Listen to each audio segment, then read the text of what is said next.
We got you the exclusive news break on how opposition is divided. It's a divided house now as far as presidential polls is concerned. And now a divide in Samajwadi Party also appears to be there over presidential polls. Shivpal Yadav says he supports Ram Nath Kovind for president.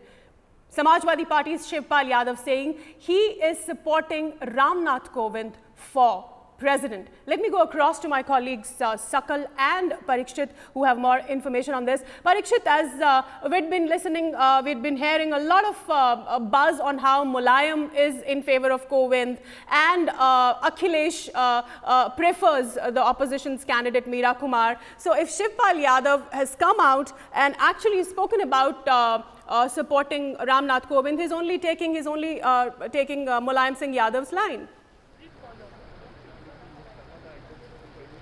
What it does at the end of the day, it reduces numbers for the Congress-led candidate. Remember, Meera Kumar is the opposition candidate, and now you have NCP signaling that it will support Ram Nath Kovind. Mulayam Singh Yadav had recently said that I have a very old relationship with Ram Nath Kovind. Now you've got Shivpal Yadav also saying that he's going to support Ram Nath Kovind, the candidate of the NDA. So that really shows the opposition is not exactly united. The Congress was trying to create this perception.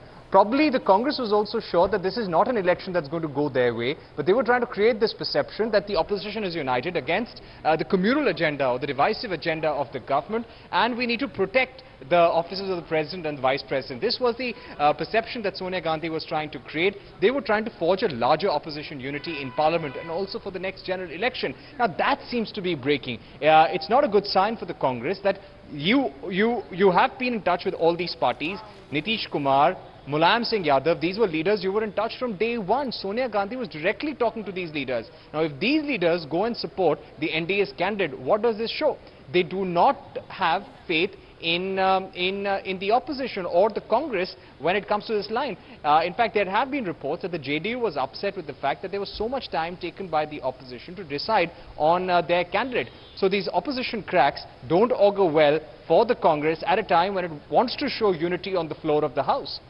Absolutely, Sakal. And Sakal, even the emotional appeal that came from Sonia Gandhi yesterday when she said, when she was actually requesting and appealing to all the opposition cadres that ask your soul before you set out to vote tomorrow. Ask your soul before voting. Even that emotional appeal doesn't seem to be working.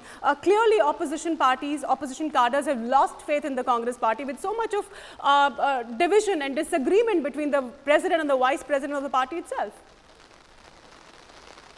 Absolutely, Sheetal. And look at the time it all has come. It's actually boiled down to the fact that the opposition, whatever of it is left, led by Congress, they are diminishing in terms of numbers. And Sheetal, what is very noteworthy to note here, to in fact flag here, is that the fact that Samajwadi Party has now opened its card more blatantly, siding with the BJP's presidential candidate. It seems that the Congress's power of influence is really diminishing. And as we speak, what our political editor Aishwarya, the story that he broke, when these 4 or 5 parties are in a meeting, that too minus Congress. In fact, it's for Congress to really explain that why is it that the rest of the 4 or 5 chose to disconnect on a day which happens to be the most important day.